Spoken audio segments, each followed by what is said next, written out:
सेवा, जहाँ आपको खड़े होने को जगह नहीं ना, वहाँ बैठने को सेवा जगह दे देती है।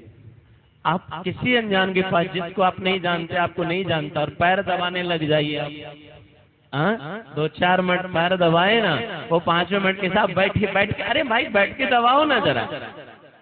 एक है सेवा और दूसरा है दान। जहाँ आपको कोई बात नहीं करना चाहता है, आप दान का थोड़ा सा नजारा पेश कर दीजिए। वो कहेगा किसने दिया, बुलाओ ना साहब को, आओ।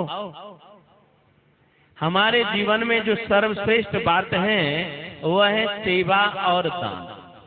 अगर आपको जगह बनानी है जीवन में, तो कहीं भी सीधा मंत्र है, सेवा दान के द्वारा हर जगह आपको जगह मिल जाती है। देखा है ना, जब यहाँ जगह मिल जाती है तो वहाँ जगह तो मिलती होगी। एक यहाँ की जगह है, एक वहाँ की जगह। वहाँ माने जहाँ हमको जाना होगा, वहाँ माने स्थानांतरण होता ही है, वहाँ माने दूसरा जन्म। पर लोक जिसे कहने हुआ, लोक में भी जगह, परलोक में भी जगह।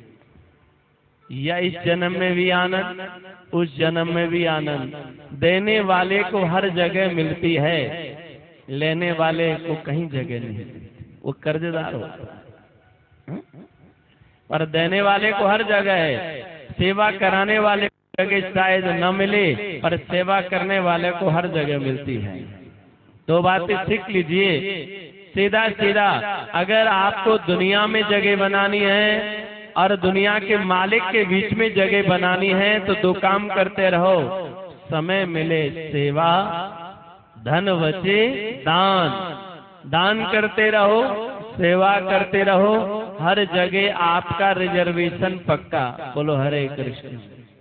यहाँ भी और वहाँ भी, दोनों जगह। पर यहाँ भी नहीं तो वहाँ भी नहीं, यहाँ भी नहीं तो वहाँ भी नहीं। अच्छे आदमी को हर जगह मिलती। कहते हैं ना, मर जाए कोई जल्दी अच्छा आदमी हो, बोले भैया उसको तो वहाँ भी जगह थी। पर बुरे आदमी को न यहाँ जगह है न वहाँ जगह है। बेईमान को यहाँ भी लोग अच्छा नहीं समझते और वहाँ भी अच्छा नहीं समझते। यहाँ खूब लूटा आनंद प्यारे, अब वहाँ के लिए क्या प्रबंध प्यारे। आप ही बताओ। प्रबंध प्यारे। जब आपने किया होगा तो सब और भी कर लेंगे। ये प्रश्न तो खुद से पूछने का है, औरों से नहीं। जब हमने प्रबंध कर लिया है तो दूसरा भी कर लेगा। जब हमने ही नहीं किया है तो इन्होंने भी नहीं किया है। वाह वाह वाह, दिखा रहे हैं। एक बार ना अकबर ने बीरबल से एक प्रश्न किया, भाई हमारे लिए 3 लेके आओ। हजूर हाजिर होगा, बोले तो सही। उन्होंने कहा 1 लाना है अब, और दूसरा बोले अब और तब। कहा तीसरा, बोले अब ना तब। मोहलत सरकार कितनी है? कहा 15 दिन। बीरबल हाजिर जवाब में बड़े मशहूर थे। 14 दिन हो गए, 15वें दिन पूछना है, शाम का समय है। बीरबल जा रहे हैं अपने घर को।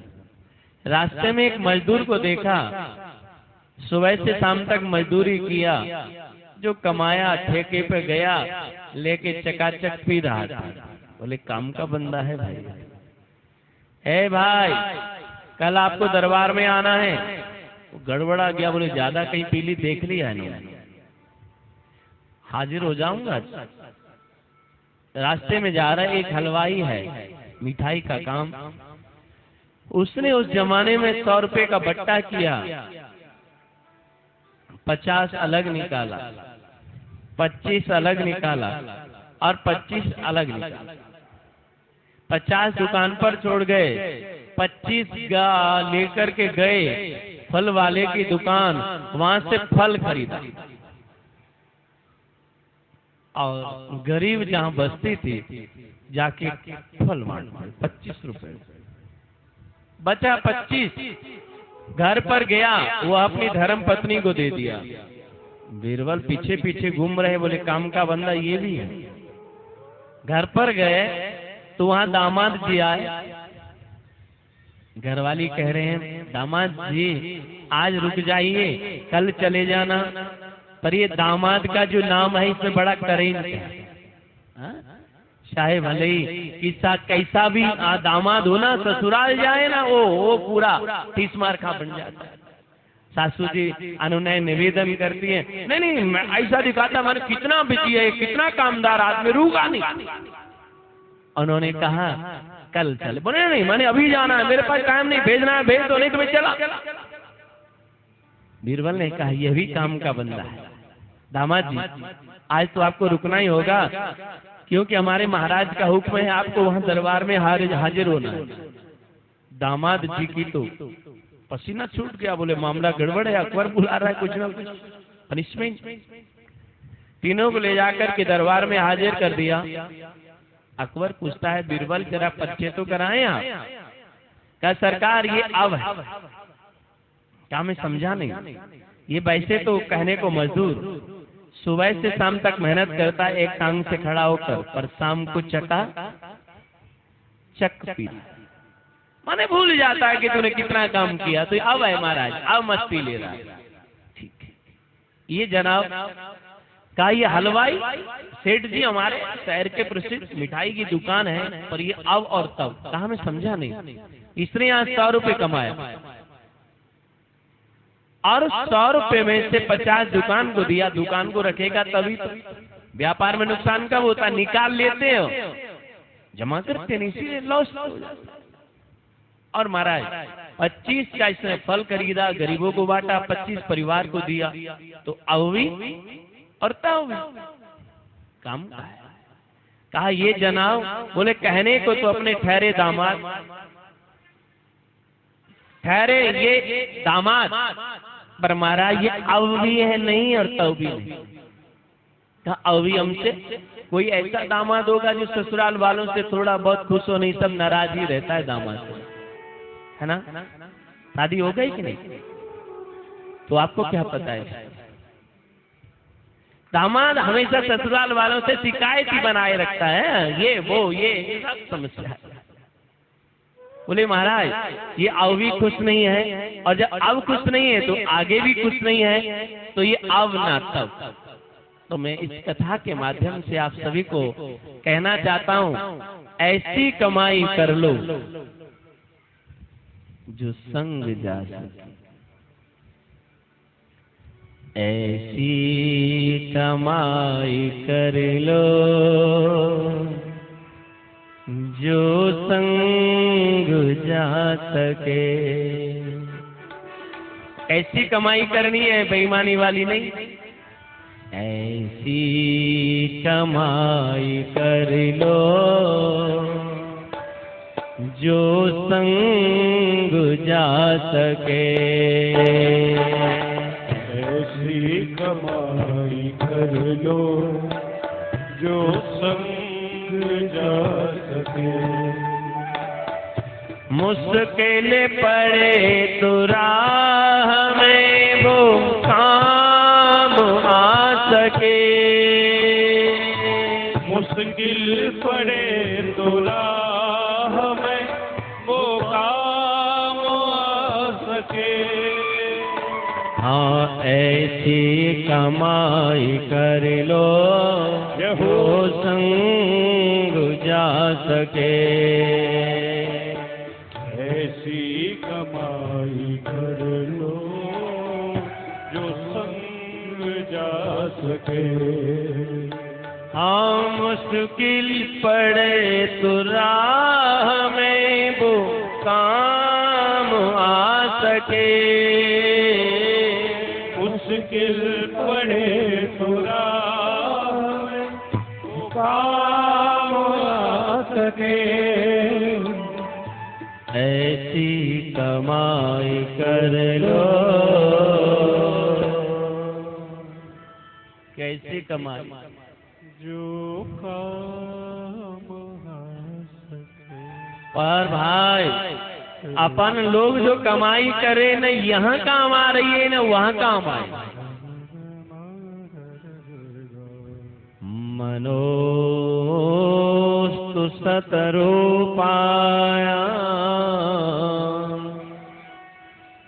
तीस्र कन्या जयरे आकुति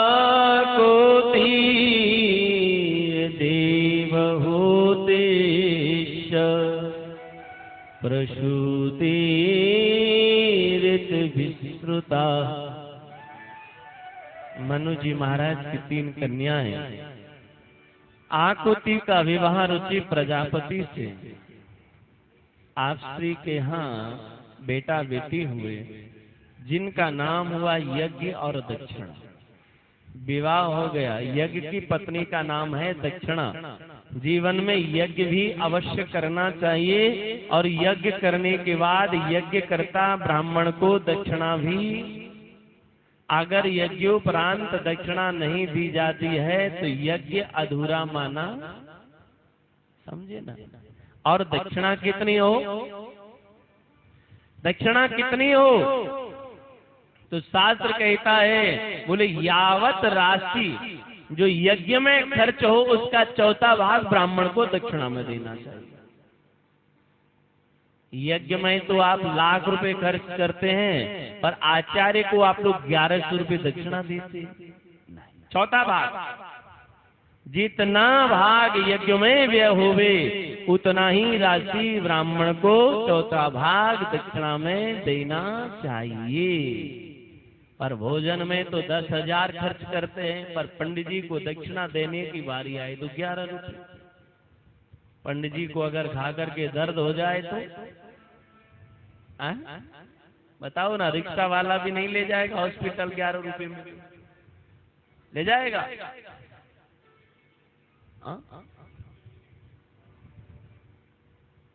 समझे ना।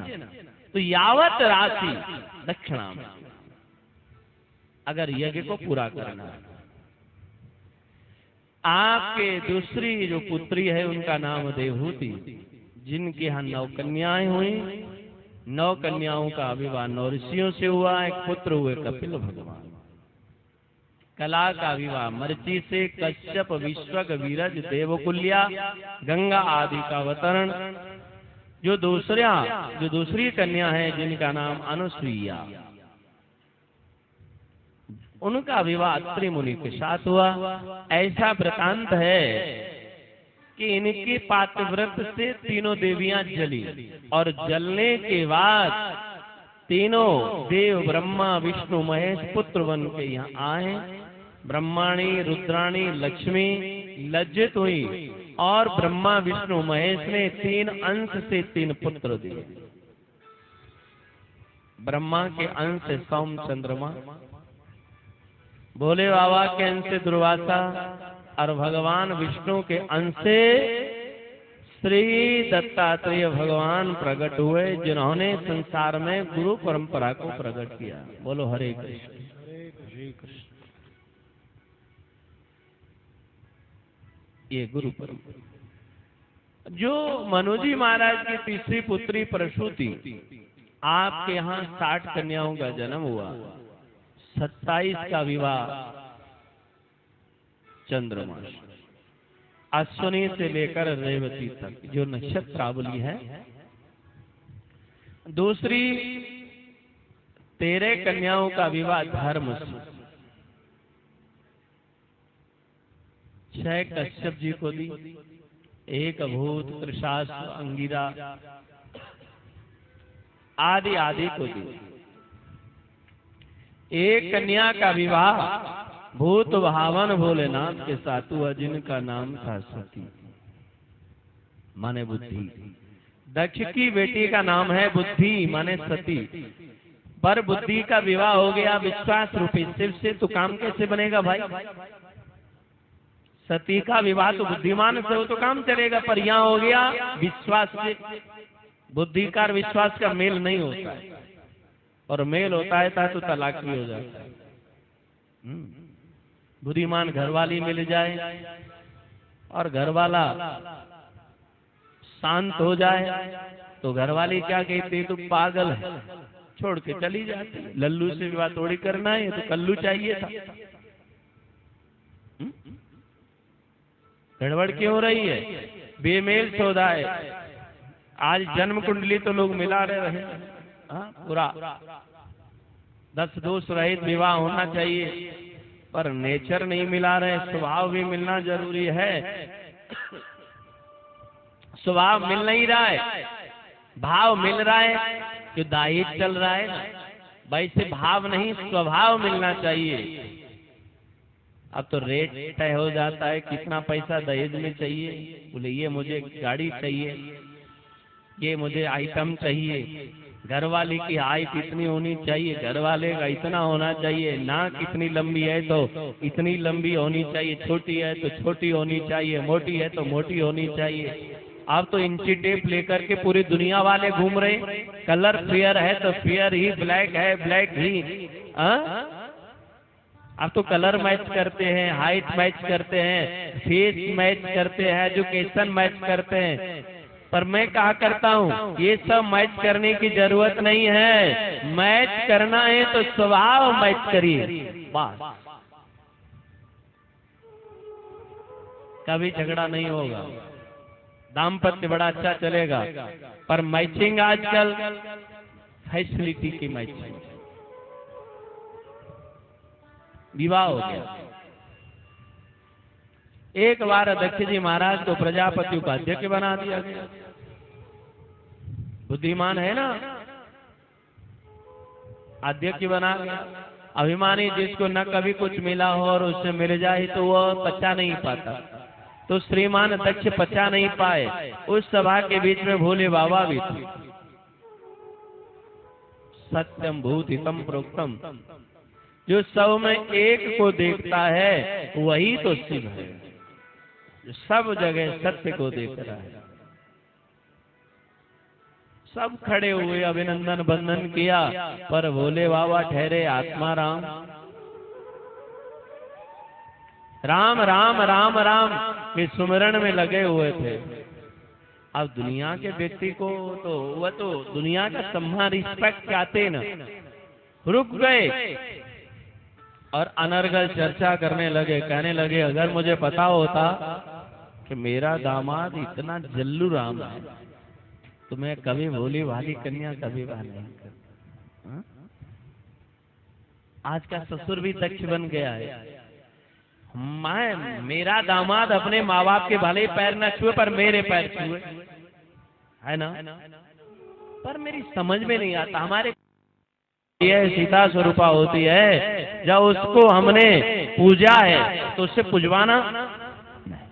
ससुर कभी दामाद से दक्ष की तरह शिव से सम्मान की चाह न करे। अगर शिव स्वरूप ससुर माने शिव स्वरूप दामाद से दक्ष स्वरूप अगर ससुर सम्मान की चाह करेगा, उसका हश्र वही होता है जो दक्ष का हुआ। बोलो हरे कृष्ण। हुआ अनर्गल बात करने लगे, भोले राम भोले ठहरे। नंदी को अच्छा लगा। सच्चा सेवक वही होता है, वफादार सेवक वही होता है जो अपने स्वामी माने जिसका अन्न खा लिया हो, अन्न, उसकी कभी अवज्ञा न करे, अवज्ञा न सुने। वफादार वही होता है। और भैया वफादार तो एक श्वान भी होता है, जिसका खाता है उसकी रक्षा करता है, पर जिसका नहीं खाता उसको भौंकता है। पर इंसान तो आज श्वान से भी बदतर है, जिस जगह खाता है, जिस थाली में खाता है उससे ही छेद करता है। माने आज का जो इंसान है एक श्वान से भी बदतर उसका विचार है। हे दक्ष, तुम्हारा मुंह अधिक बकबक कर रहा है, किसी दिन ये बकरे का हो जाएगा। जो अभिमान देखे हैं उनकी आंखें फोड़ दी जाएंगी, दांत तोड़ दिए जाएंगे। भोले बाबा ने कहा, यहाँ तो झगड़ा हो गया भाई, झगड़ा कहीं बढ़ने की संभावना हो तो वहां से पलायन करने में ही आनंद है। भांग का थैला उठाया और कैलाश पर्वत चले। भोले बाबा